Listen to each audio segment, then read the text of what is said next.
If you're a fan of Van Halen, this video is for you. You know, not long ago on this channel, we made a video that, reading an article that had come out not long after 5150. I think it spoke partly to Alex Van Halen, and I've been thinking a lot about Van Halen lately because I listened to the audiobook Brothers, and I've always been a Van Halen guy. And it's interesting now, as we've done some of these videos on this channel, kind of going back and remembering that whole period after 1984 when David Lee Roth took off, and it just shocked everybody.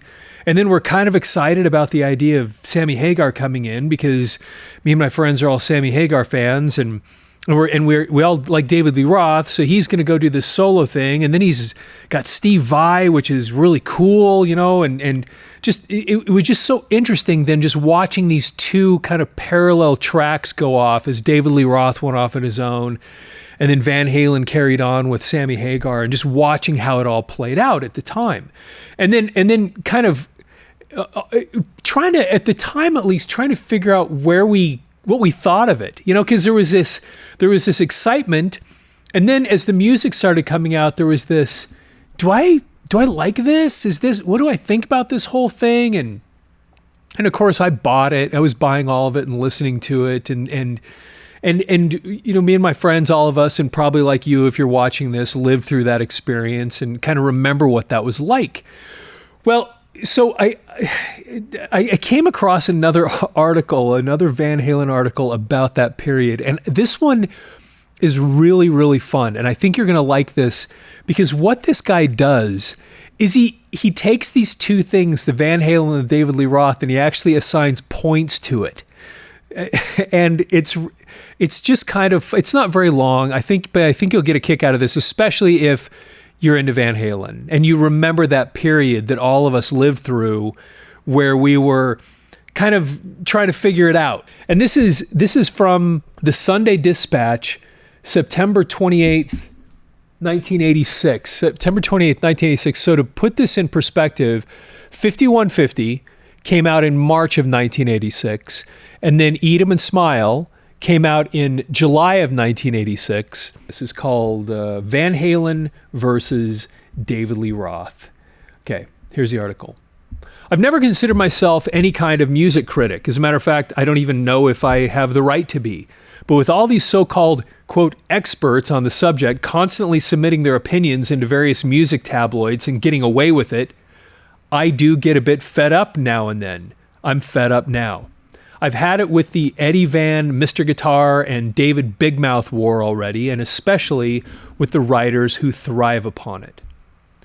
Ever since David Lee Roth left the mighty Van Halen, there has been nothing but quotes being published about which one of these guys do their respective bands and their respective bands is outdoing the other.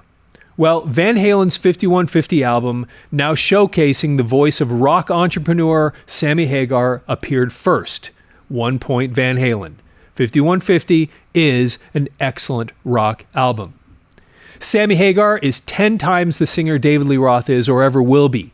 Sammy Hagar also plays guitar, giving Eddie Van Halen the freedom to move to keyboards live when necessary. And that was kind of a cool thing. You know, Sammy Hagar was actually a pretty good guitar player too. Another plus. Hagar is and if you're reading this on the screen rather than just listening to it, you'll see there's a typo here. Hagar is no Van Halen on guitar, but then who is? I'll tell you who is, Steve Vai. Who does Steve Vai play for? You guessed it, David Lee Roth's new band. 1 point David. When David Lee Roth went shopping for musicians, he went shopping for 3 of the best in the biz. And I'll tell you something, he found them. Steve Vai, Billy Sheehan on bass, and Greg Bissonette on drums are one of the thickest and hottest playing trios I've come across since I first heard Rush about 10 years ago. Don't shoot the messenger, just reading what he's saying there. But actually, that's an interesting comparison, though. What did you think of them as a foundational band for David Lee Roth? Because that's a pretty awesome group of musicians. Greg Bissonette is a virtual newcomer to the, quote, I've made it rock scene. But ask any bass player you may know about Billy Sheehan, and they'll probably tell you he's some sort of a demigod when it comes to lightning speed bass work. Bissonette, I believe, came from Maynard Ferguson's band, so you know the guy's got to have chops before you even listen to him. With a rhythm section like this, and Steve Vai on guitar, who can probably make his guitar do anything, this band is easily in the same league with Mr. Roth's former colleagues, Van Halen. Let's compare strengths and weaknesses on a scale of 1 to 10. And then he kind of jumps over to the article's a little bit disorganized, but then I'll read them to you now when he puts these in gives them the numbers. Van Halen, vocals, Sammy Hagar, 8. Guitar, Eddie Van Halen, 10. Bass, Michael Anthony, 5. Drums, Alex Van Halen, is a 7. Okay, and then we go to the David Lee Roth band. Vocals, David Lee Roth, gives him a 4. Guitar, Steve Vai, gives him a 10. Bass, Billy Sheehan, gives him a 10.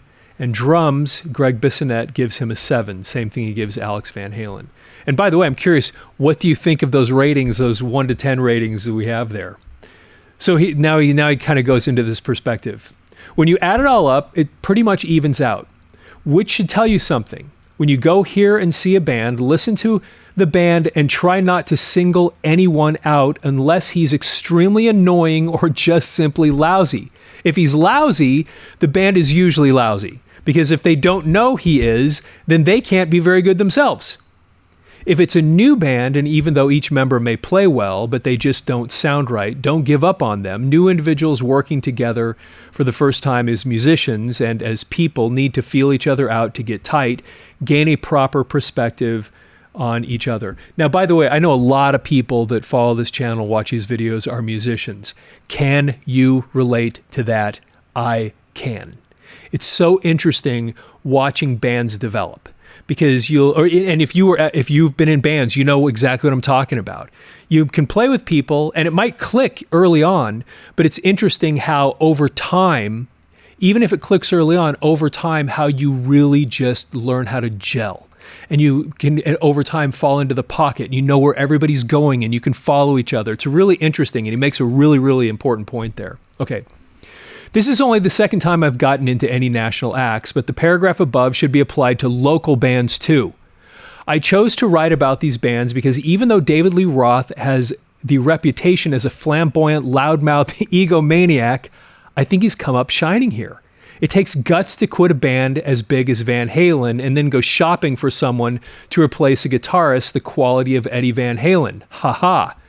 Now, if you've listened to Alex Van Halen's book, Brothers, he had some very negative feelings towards David Lee Roth, not because of the personality and all the other stuff. The fact that he left the band when he did. And you can hear, I won't quote him exactly, but in his book, Alex was kind of like, David, I mean, here we finally, we've arrived. We're bigger than we've ever been. 1984, as far as Alex is concerned, was like the pinnacle of everything they've done. And then he leaves? And Alex had some sore feelings about the fact that David Lee Roth bailed right when they were getting where they had all been working for all this time. Okay. Van Halen will continue to ride high probably until the day they grow old and retire. And that ended up being true, of course. Remember, David Lee Roth was one of the reasons they got so big. I hope they remember that someday. In a very short time, old buddy Dave will be breathing down their necks, if he isn't already. Now, remember, this is written just a couple of months after these albums are out. So you have to remember that as we listen to this. Dave played it cool while Eddie shot his mouth off. Now it's your turn, Dave. Open wide. You've gained my respect, Mr. Lee Roth. May your flamboyant big mouth keep you on top where you belong. And then he has these additional comments, which is kind of interesting. I've always admired Sammy Hagar's strength and power as a rock vocalist. A lot of singers don't like him. I do. He's also a good performer, but he's no David Lee Roth.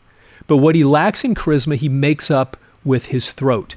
All things considered, I'd rather Sammy Hagar in my band. He can write good songs, and his collaboration with Eddie Van Halen on the songwriting on 5150 proves it.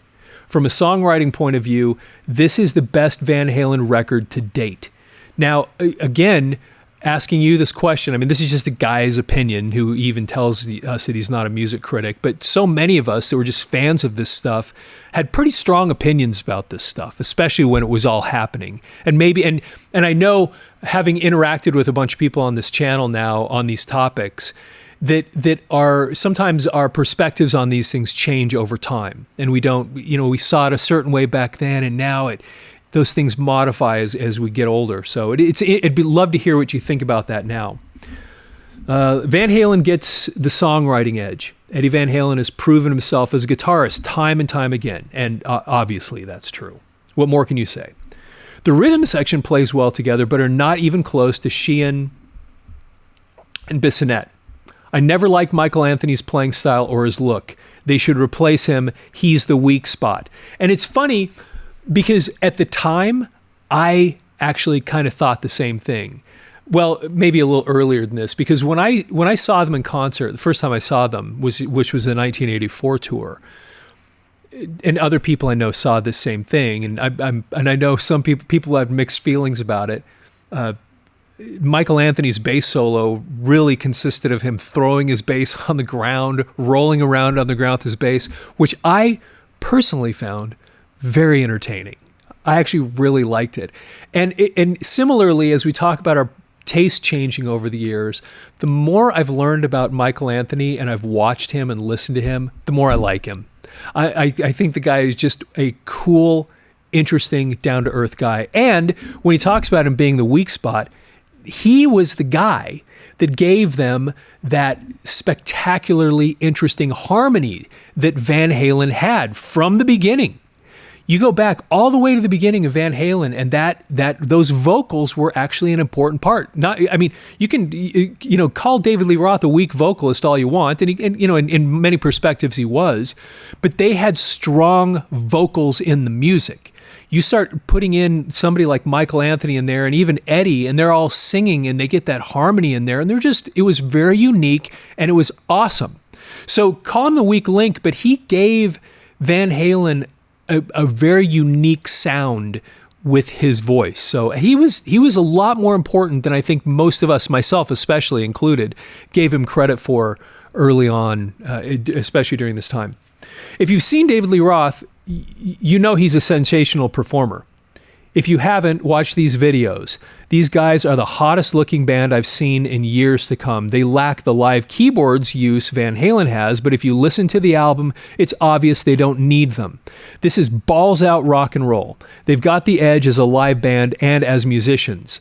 The remake of Edgar Winter's Tobacco Road and Frank Sinatra's That's Life are nothing short of great. And that's so David Lee Roth too, to do that stuff.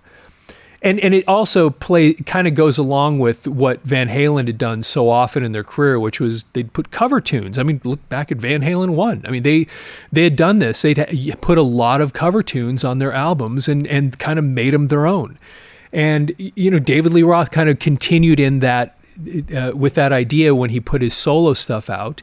And this here, Tobacco Road and That's Life, which were both really cool, are nothing short of great. However, this may show a lack of songwriting ability, but I doubt it.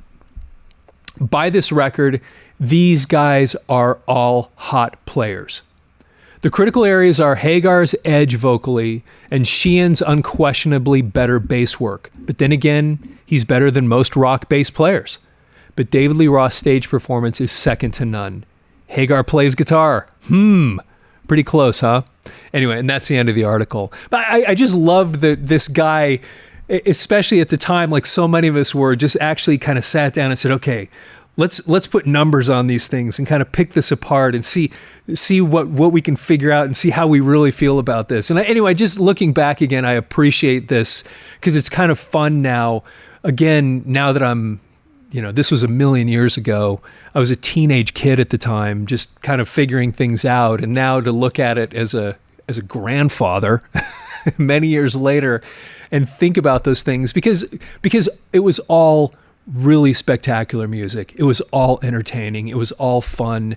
And even just not just the music and the videos and the art part of it, but the drama and the personality was also very entertaining at the time.